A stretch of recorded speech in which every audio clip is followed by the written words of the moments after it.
membina atau membangun.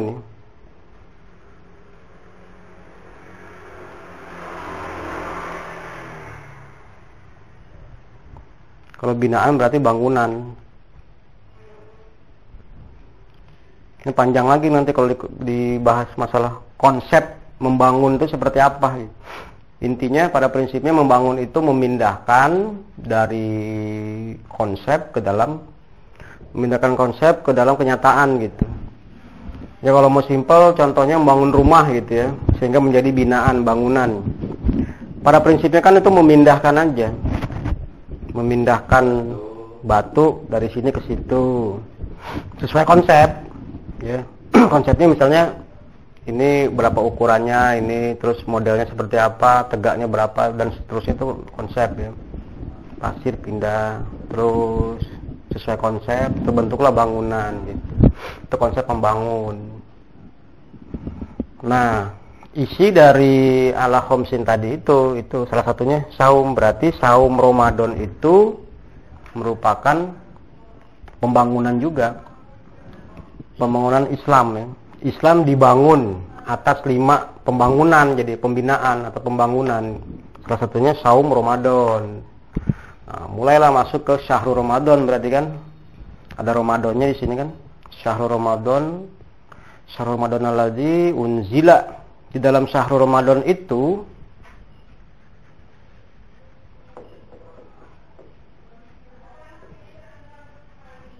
Ramadan ya kan tetap dia patah kan, itu ada unzila fihil Quran ya kan, unzila fihil Quran hudan linnasi. Itu udah fungsi Qurannya ya. Hudan linnasi wa bayinatin minal huda. Bayinatinnya pun dari al-huda itu sendiri. Al-huda fungsi dari Al-Quran gitu. Jadi di dalam syahrul Ramadan itu ada Quran yang diturunkan di dalamnya sebagai hudan. Hudan itu fungsi dari Al-Quran.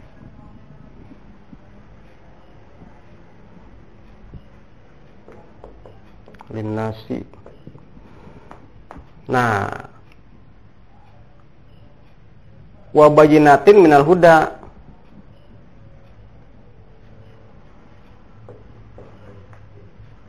Wa bayyinatin minal huda. Ya. Penjelasannya ini bentuk jamak ya, berarti semua penjelasan berarti. Atau secara umum bisa penjelasan apapun, ya sama aja kan. Semua penjelasan dalam Al-Quran itu berasal dari al-huda, dari fungsi Quran itu sendiri, yaitu sebagai hudan gitu. Itu penjelasannya. Kalau kita menjelaskan ayat pakai bahasa kita, penjelasannya dari al-huda, itu al-hikmah namanya itu nanti itu. Seperti yang diterima oleh keluarga Ibrahim ya, atau pendukung Ibrahim. Itu kalau Ibrahim, kalau di Nabi Muhammad tuh alladzina ma'ahu ya, orang mukmin. Mulkan azima wa ataina ala Ibrahim al-kitaba wal hikmah. Ya kan? Wa atainahum mulkan aziman. Itu proporsinya ya. Jadi untuk menerima bukannya mengambil kekuasaan ya, tapi kan didatangkan itu. Didatangkan karena ada ataina ala Ibrahim kitab, ilmul kitabah wal hikmah. Wa ataina, kami datangkan gitu. Jangan salah paham nanti, mulkan aziman, kekuasaan yang besar. Jadi keluarga atau Ibrahim dan para pendukungnya itu bukan ngambil kekuasaan, tapi mendapat kekuasaan dari Allah gitu.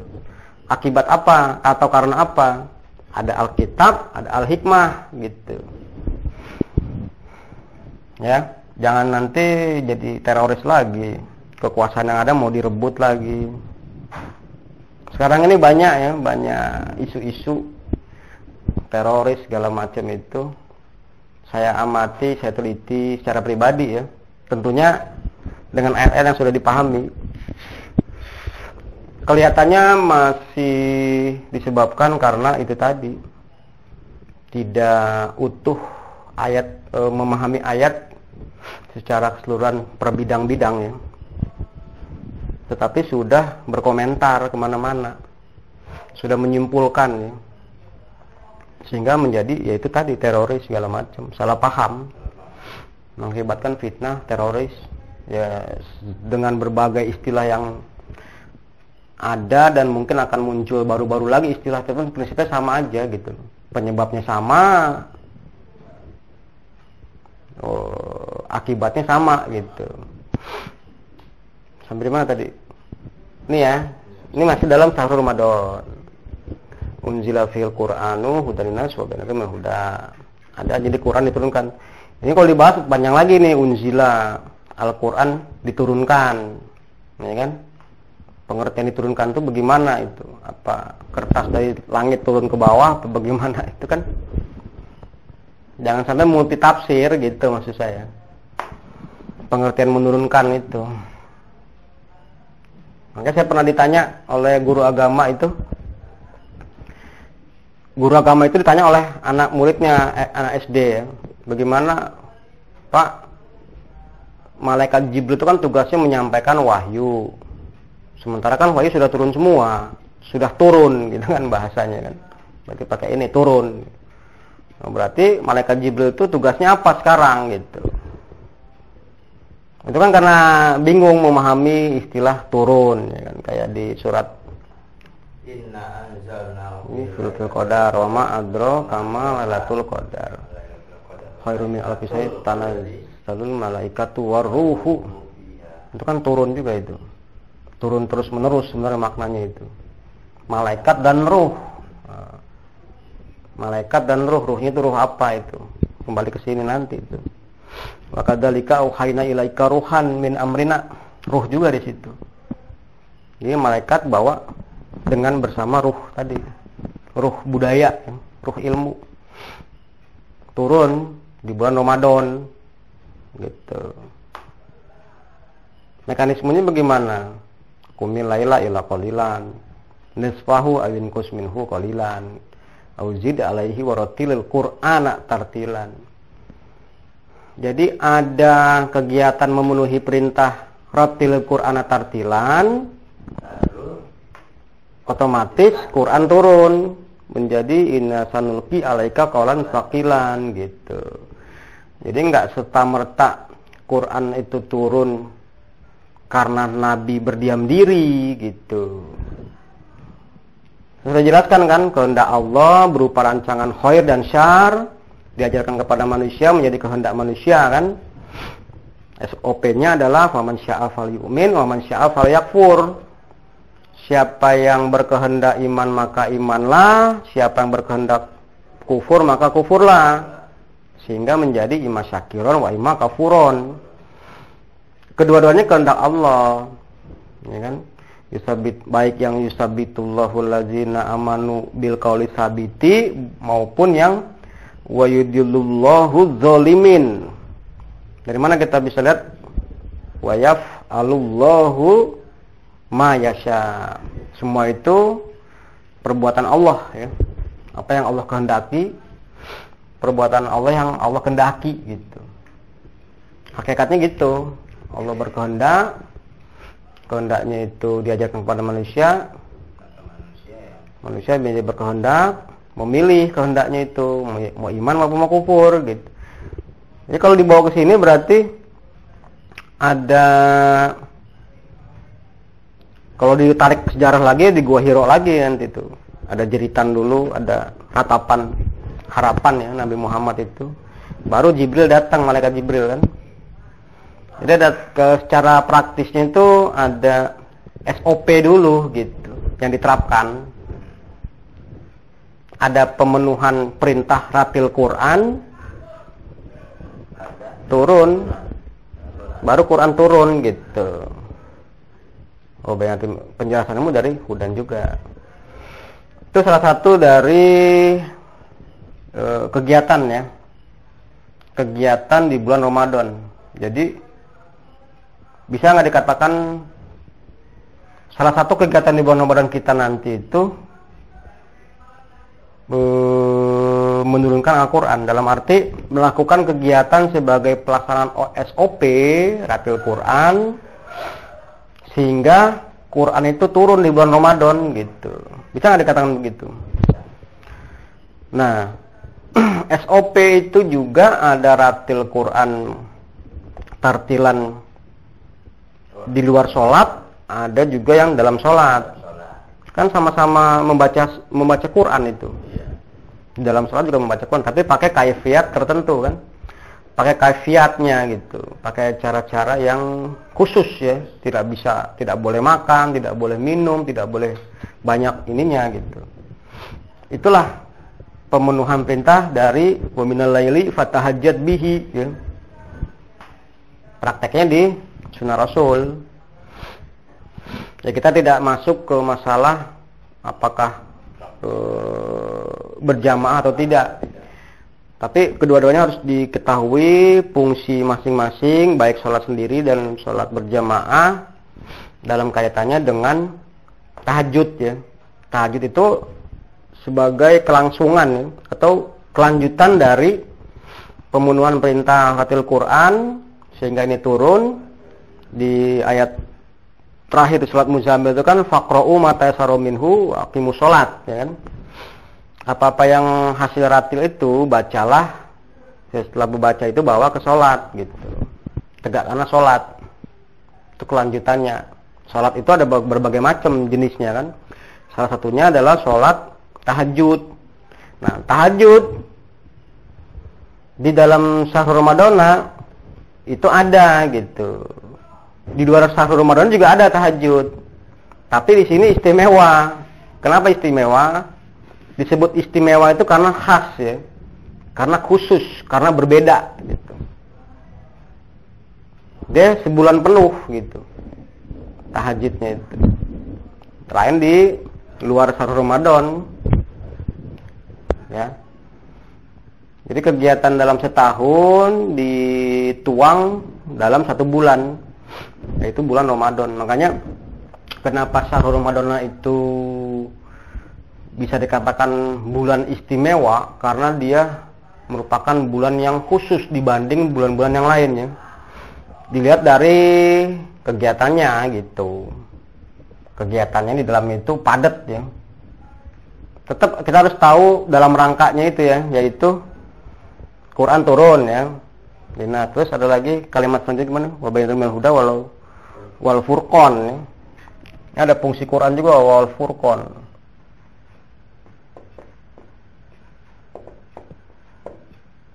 Wal furqan. Ini furqan itu bentuk pelaku, pembeda artinya. Pembeda yang hak dan yang batil gitu. Jadi pedoman sekaligus pembeda. Kalau udah megang pedoman sudah tahu, pasti sudah bisa membedakan ya, mana yang hak, mana yang batil gitu. Lagi-lagi memahami hak dan batilnya jangan nanti ke orang ya, ke orang yang muslim tadi itu, yang saya bilang tadi itu sampai muslim dikatakan kafir segala macam itu. Jangan dululah itu ke situ. Hati-hati ya. Itu perlu diingatkan berulang-ulang itu. Soalnya sering, jangankan kayak begitu ya. Di grup aja, di grup WhatsApp atau Facebook itu, satu kelompok kajiannya berbeda dengan yang lain. Begitu ada kelompok lain yang men-share ceramah yang berbeda, dilaporkan ke admin. Ya, seolah-olah itu nggak bener gitu ceramah. Ngapain dilaporkan? Isi ceramah itu walaupun isinya cuma detail teknis ya, tetap pasti kita butuhkan gitu. Itu kan nanti yang akan merangkai prinsip-prinsip dalam Al-Quran itu. Tapi kadang-kadang kan orang karena itu tidak mengerti bahwa itu adalah detail praktis, detail masalah-masalah teknis, dianggap itu prinsip yang beda gitu, arah dan tujuannya berbeda gitu. Nggak begitu memahaminya. Itu sering saya lihat begitu di Facebook gitu. Ada yang lapor, ini ceramahnya, saya lihat ceramahnya biasa-biasa aja, nggak ada yang menyesatkan itu, biasa-biasa aja. Paling masalah-masalah teknis aja gitu loh. Masalah fikih segala macam. Itu kan perlu itu. Itulah nanti justru yang menjadi bahan-bahan untuk bahan-bahan yang secara teknis harus kita praktekkan gitu.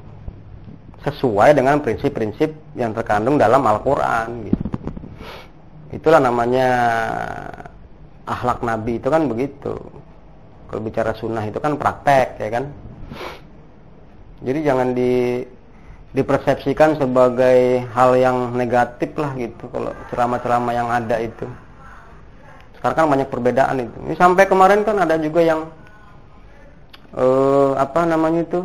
kalau kita baca surat katanya tadi surat Al-Anfal ya. Perintah dengan surat Al-Anfal itu kan suruh persiapkan dengan senjata segala macam itu. Jadi muslim yang bagus itu adalah muslim menjadi teroris begitu. Waduh, itu memang kan harus ada peninjauan atau korelasi dengan ayat-ayat lain, tidak satu itu aja gitu memahaminya. Cuman jangan serta-merta juga langsung mengatakan itu kufur atau nggak bisa langsung begitu juga, maksud saya itu. Kalau mau ya didiskusikan, dasarnya kalau ayat itu aja memang begitu maksudnya. Harus banyak ayat gitu. Harus banyak ayat untuk memahami satu ayat. Ini aja ini udah banyak ini. Satu ayat baru satu kata malah, ini kan banyak ini. Ya kan? Satu kata nih asyam aja harus bawa ke sini dulu. Nanti ke sini lagi. Ramadan kesini lagi. Belum lagi yang masalah nanti min qablikum la'alakum tattaqun. Itu endingnya nanti. Tattaqun nanti dibawa lagi innal muttaqina fi jannatin wa uyun. Udkhuluha bisalamin aminin. Wa nazza'na fi qulubin min gillin ikhwanan ala sururin mutaqabilin. La yamassuhum fiha nasabun walahum minha bimukhrajin. Itu yang target yang diharapkan oleh Allah ya. La'ala kan di sini. La'alakum tattaqun. Bertakwa dari ittaqa yattaqi ittiqaan, berbuat patuh. Berbuat patuh dengan apa yang diturunkan oleh Allah, udah lunas ya kan? Yaitu udah linas ini ya, itu namanya itaqo ya, taqi itikoan, pelakunya mutakin nanti kan. Lihat di ayat yang kemarin tuh sudah dibahas tuh, nanti cek aja lagi. Innal muttaqina fi jannati, jadi nongkrong itu di jannah dan mata air ya. Jadi kalau di hadis itu orang mutakin tuh kerjanya ngasih minum mukmin yang kehausan di telaga ya, di mata air itu nongkrongnya di situ. Dan itu sururin mutaqabilin, saling berhadapan. Bawa lagi ke Rabbana hablana min azwajina wa dzurriyyatina qurrata ayunin waj'alna lil muttaqina imaman. Nah, mutakin kan ada imaman, berarti saling berhadapan. Ada pemimpinnya, ada yang mutakin. Saling berhadapan dalam kaitan dengan memberi minum tadi gitu. Itulah yang disimpulkan oleh surat Inna a'tayna kal kautsar ya. Untuk itu fasoli Fa selanjutnya atau maka fasholli li rabbika wanhar. Ya kan? Salat dan berkorban. Untuk itu gitu loh. Untuk Inna a'tainakal kausar. Al-Kausar itu telaga tadi, mata air. Mata air. Jangan dulu diartikan ini ilmu. Tapi kelihatan kan gambaran itu, walaupun kita nyebutnya itu secara harfiah, tapi bawa sini, bawa, lama kelihatan itu nanti warnanya itu. Oh, ini berarti yang dimaksud mata air ini rupanya ini. Intinya begitu, kan sudah dibahas semua itu, masalah jannah, masalah mata air itu kan. Ada lagi yang dibawa lagi ke sholat. Sholat itu seperti mandi di depan pintu. Ada sungai di depan rumah pintu kalian. Mandi 5 kali sehari. Jadi dalam dikatakan sungai karena ada air, dikatakan mata air karena ada air. Belum lagi yang bahas masalah air hujan turun bisa menghidupkan bumi yang mati dan seterusnya. Nanti ketemu itu. Nah, itulah arahnya ke sana. Jadi berkaitan dengan aliran air yang ada di sahur Ramadana gitu. Malamnya tahajud, sholat khusus ya tahajud itu. Bukan sholat yang 5 waktu ya maksudnya. Sholat itu kitaban mauqutan. Disebutnya kitaban mauqutan.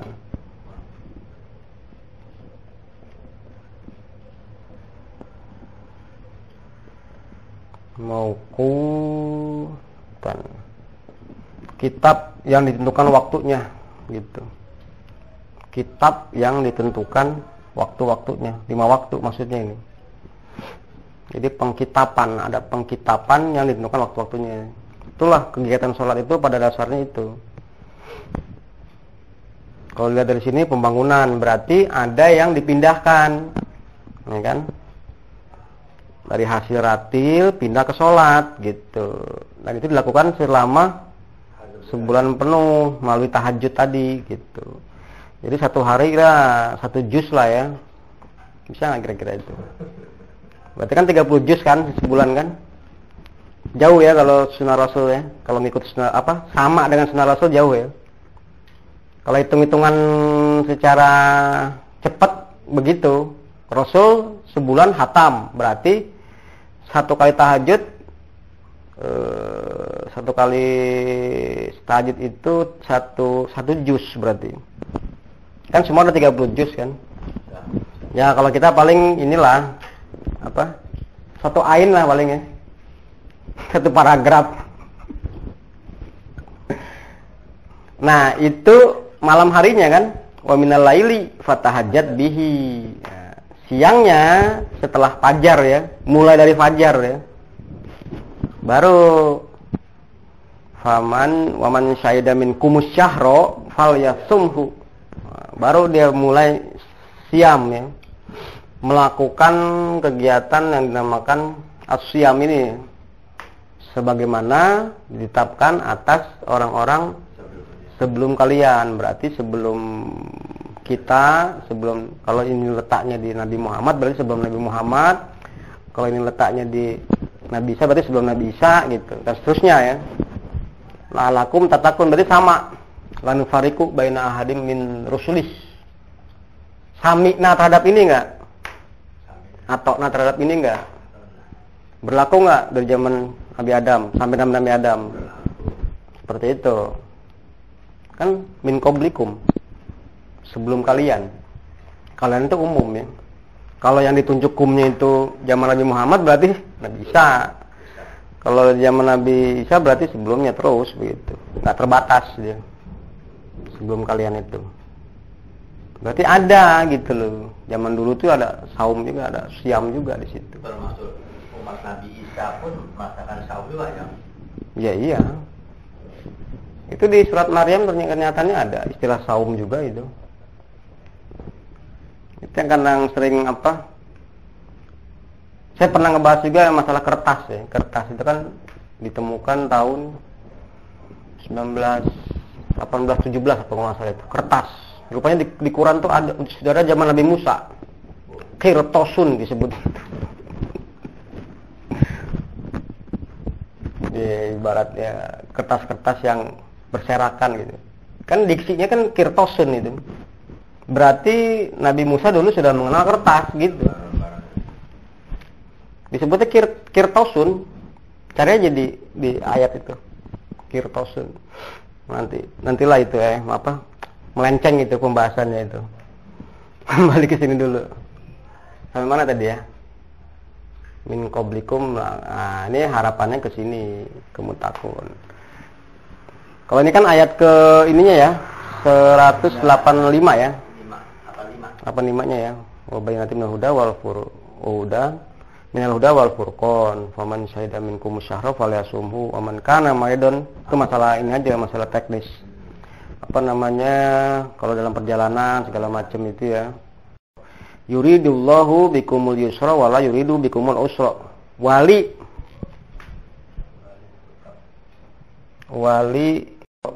tukmilul. Wali tukmilul.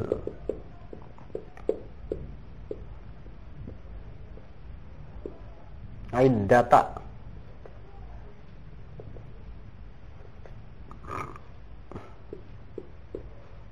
Iddata walitukabbirullah walitukabbirullaha ala nama hadakum. Udah ya? Walitukmilul iddata walitukabbirullaha ala mahadakum wala'alakum tashkurun. Wala'alakum tashkurun.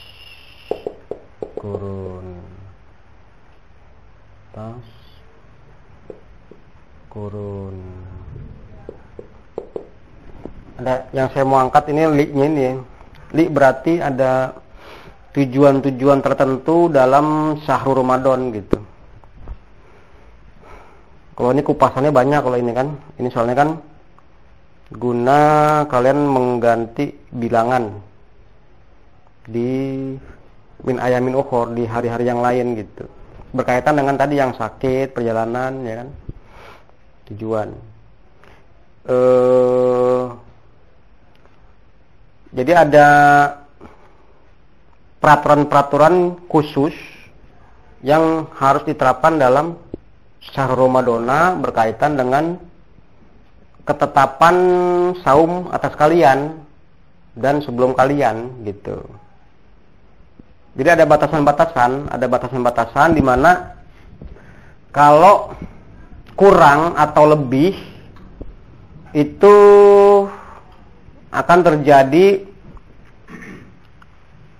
tidak mencapai tujuannya. Tidak mencapai tujuan. Hitungan pembinaan atau pembangunan itu selama sebulan. Kalau dia kurang, otomatis bataknya itu kurang 1 gitu. Dia harus jumlah misalnya berapa meter kali berapa meter. Jumlah bataknya misalnya 1000, dia harus 1000 gitu. Makanya harus diganti di hari-hari yang lain gitu. Karena kan kalau dilihat dari imsak, ketahanan atau pertahanan itu terbagi 2. Ada pertahanan atau ketahanan biologis, secara biologis, ada pertahanan atau ketahanan secara budaya, yaitu iman ya. Iman. Lihat di hadis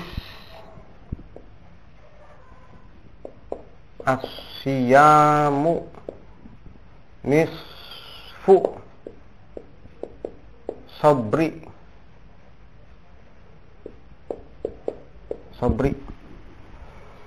Nisfu itu separuh bagian kesabaran.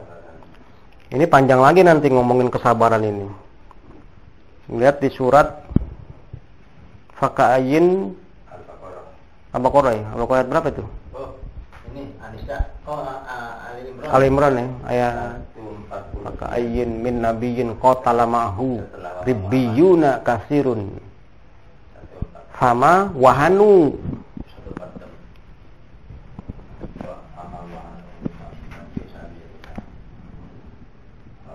Terakhirnya kan apa itu?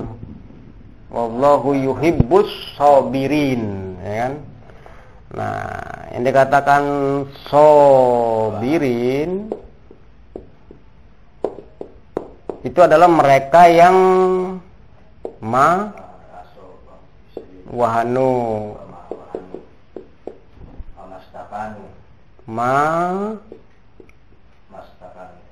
takanu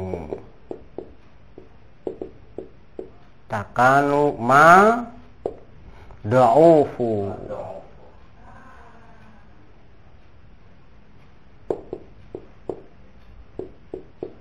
Do'ufu, ya kan? Ini pelaku ya. Ini subjek.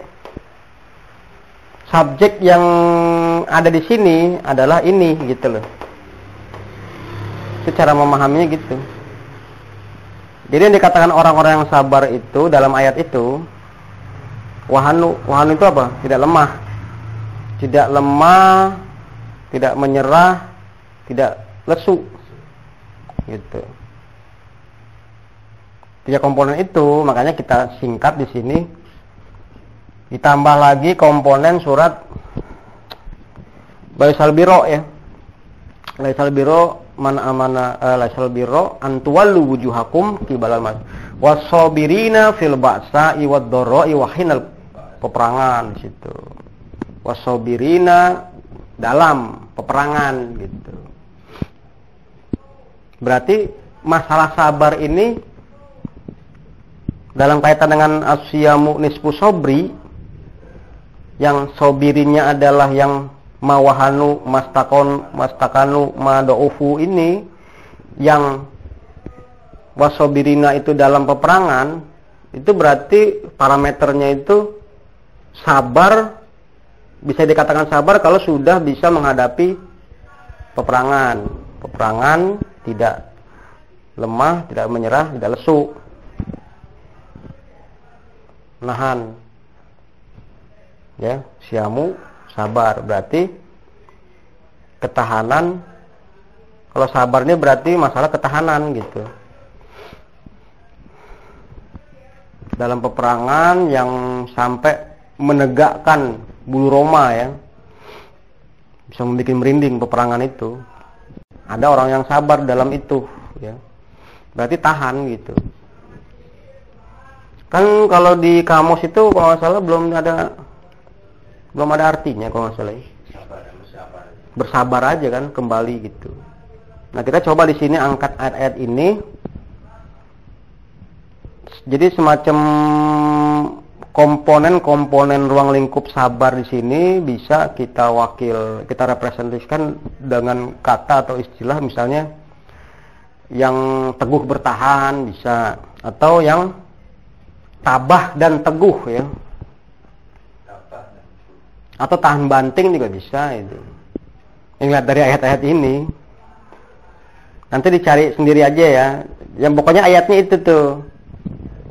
Asyamu nisfu. Jadi siam itu bagian dari sabar, bagian kesabaran. Berarti bagian ketahanan itu loh. Pertahanan, benteng gitu ya. Benteng. Di malam hari membangun sebuah benteng iman. Di siang harinya itu membangun ketahanan tubuh. Pembinaan ketahanan tubuh. Tubuh itu juga kan kalau dalam budaya seperti jasad ya. Mukmin itu, muslim itu seperti jasad. Kalau mukmin itu seperti bangunan. Sebenarnya sama aja, cuman beda objek perumpamaannya ya.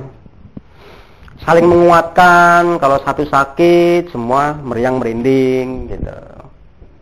Satu. Sampai begadang-begadang, ada bisul di tangan, sampai begadang, semua mata melek, mata semua tubuh ikut merasa gitu loh. Itu ungkapan-ungkapan yang luar biasa ya, seperti itu tuh. Itu sebagai sebuah tubuh ya. Dalam budaya tuh iman gitu, sama mukmin, semua mukmin. Satu organisasi, organisasi atau jasad lah kalau Masaluhum kamasalil jasad ya, kalau kata hadis itu kan. Jasad itu organisasi seperti jasad, ada kepala, ada badan, ada tangan, ada kaki gitu. Alam semesta juga bisa dikatakan sebagai organisasi juga gitu. Ada kepalanya, ada dan sebagainya itu. Struktur ya. Struktur yang pada prinsipnya semua itu bergerak, berputar, beredar secara patuh atau dengan kepatuhan berbuat menurut rancangan dan kepastian Allah sebagai penciptanya. Sampai sini ada yang kurang nggak kira-kira apa namanya? Yang saya mau sampaikan ini sebenarnya hikmahnya ya. Hikmah dan keistimewaan lah gitu ya. Kenapa Ramadan itu istimewa? Ya, karena kan Allah mengistimewakan. Kalau kita nggak mengistimewakan, Ramadan itu menjadi tidak istimewa gitu. Karena Allah sendiri sudah mengistimewakan. Ingat, dikatakan istimewa itu karena khusus. Dikatakan istimewa itu karena khas. Dikatakan istimewa itu karena berbeda dengan yang lainnya gitu. Artinya dalam konteks ini ya bulan-bulan yang lainnya gitu. Kegiatannya padat ya. Bisa dikatakan kegiatan setahun ditumpah atau dituang dalam sebulan gitu. Makanya belum lagi pembahasan masalah segi manfaat secara biologis ya. Puasa asyam ini. Kalau istilah sekarang itu puasa ya. Puasa itu banyak manfaatnya kalau kita lihat baca-baca peneliti-peneliti baik yang muslim maupun yang non muslim itu luar biasa.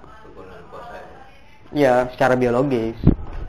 Ya kita nggak sampai ke sana lah karena itu kan masalah akibat ya. Akibat yang datang secara otomatisasi karena perbuatan Rasul. Memang kalau penilaian nanti bisa begini, Rasul tuh terlihat sudah tahu gitu loh. Sebelum ada penelitian tuh sudah tahu gitu loh. Dia habis saum atau siam ini nggak langsung makan yang berat-berat gitu. Makan kurma misalnya kan. Udah gitu habis setelah makan kurma juga nggak makan yang berat-berat, dia sholat dulu gitu, sholat ya kan, evaluasi, zikir gitu. Ternyata diteliti secara biologis lambung ketika bersaum itu dia menciut gitu loh. Jadi kalau dikasih makanan yang langsung berat bisa rusak gitu lama-lama gitu. Makanya harus dirangsang ya, harus dirangsang dulu pakai yang manis-manis. Belum lagi masalah kurma nanti itu, glukosanya itu. Saya baca-baca itu proporsional dalam tubuh itu, kurma itu. Serbaguna lah ya. Iya, makan kurma, dorong air kan, Rasul kan dulu begitu. Nah, itu masalah ini aja, masalah teknis akibat ya, akibat dari pelaksanaan ketahanan secara biologis maupun secara pandangan dan sikap hidup. Malam hari dibangun, ditransfer, dipindah menjadi suatu pembangunan iman melalui sholat tahajud. Siangnya bagaimana kita menghadapi lapar dan haus, apakah masih tetap pandangan dan sikap hidup itu membara gitu. Sabar, tahan banting gitu. Karena orang lapar itu kan mau berpandangan aja bingung, mau ngomong aja kadang-kadang suka ini. Itulah ujiannya gitu, pembinaannya ya. Nah itu hikmah ya, hikmah artinya dibalik tampilan tidak makan, tidak minum, tidak berhubungan seks segala macam itu secara biologis ya. Dibalik itu ternyata ada pesan-pesan dari ayat-ayat ini, hadis juga kan.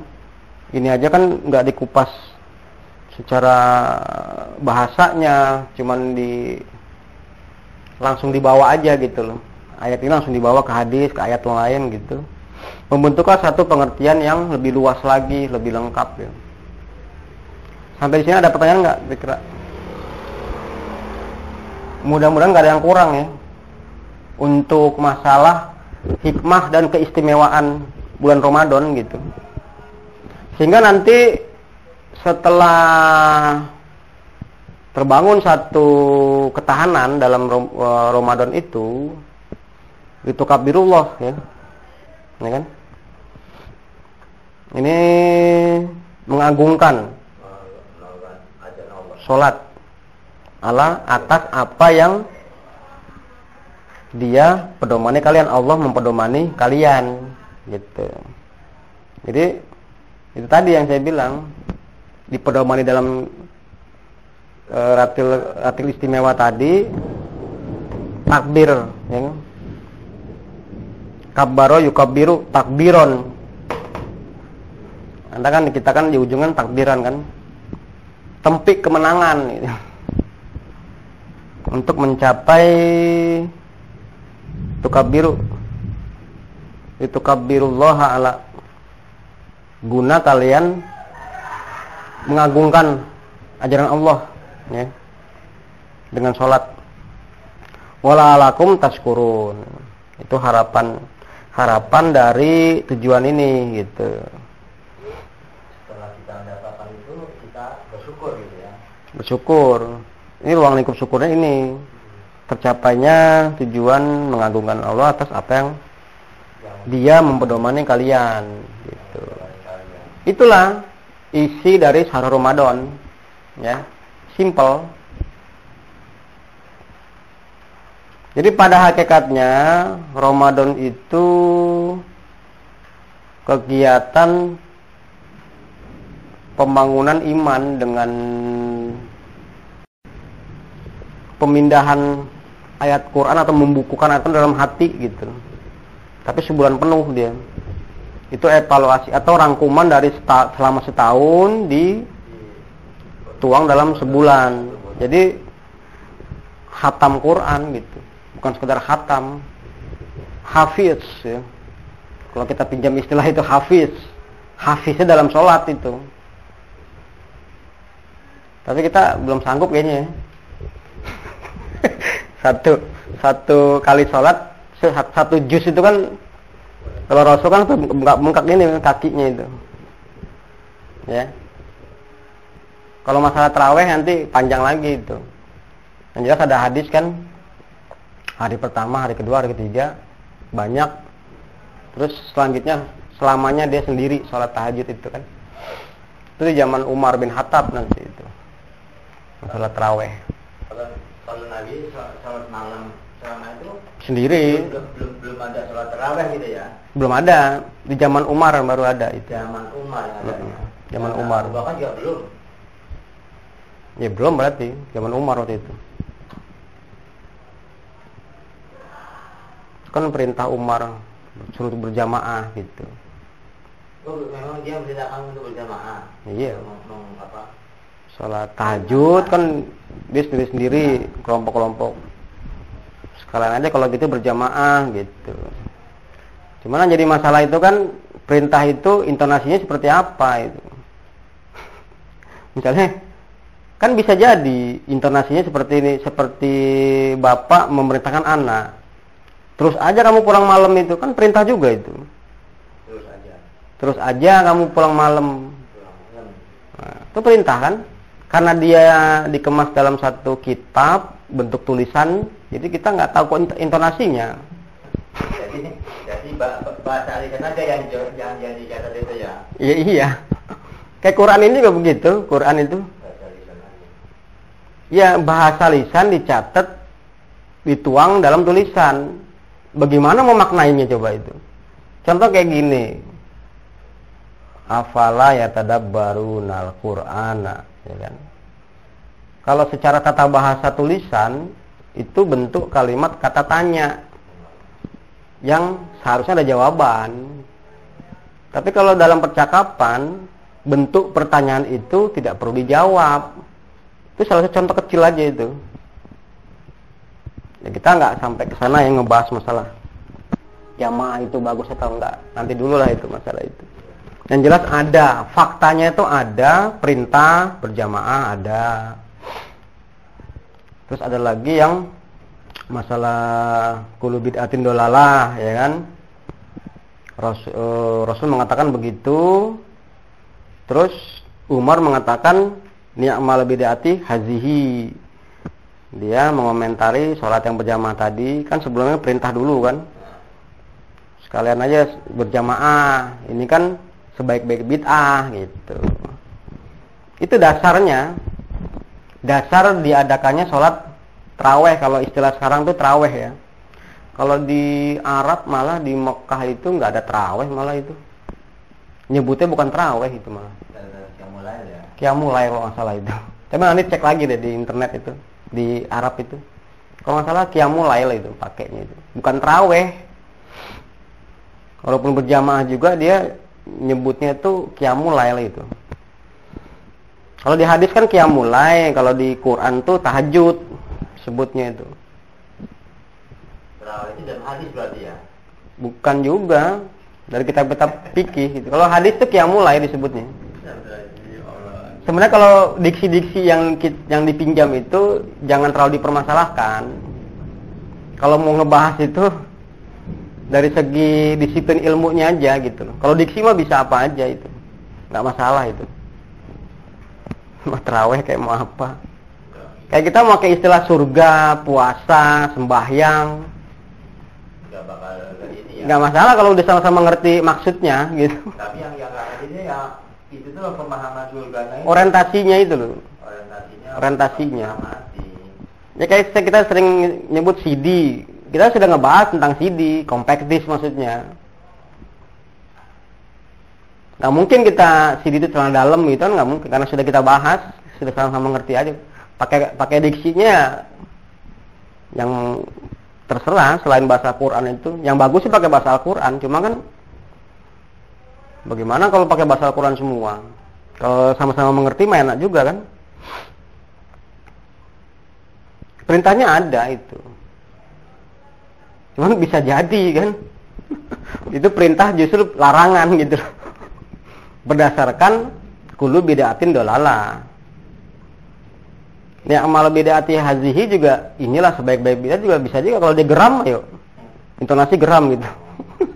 Itu jadi larangan dia. Itu ada kajian khusus itu. Ya silakan aja lah ya, apa namanya. Mau berjamaah mau, tapi harus dengan ilmu ya. Saya rasa itu ya. Kalau nggak ada pertanyaan yang bisa disampaikan, mudah-mudahan bermanfaat. Wassalamualaikum warahmatullahi wabarakatuh. Waalaikumsalam warahmatullahi wabarakatuh.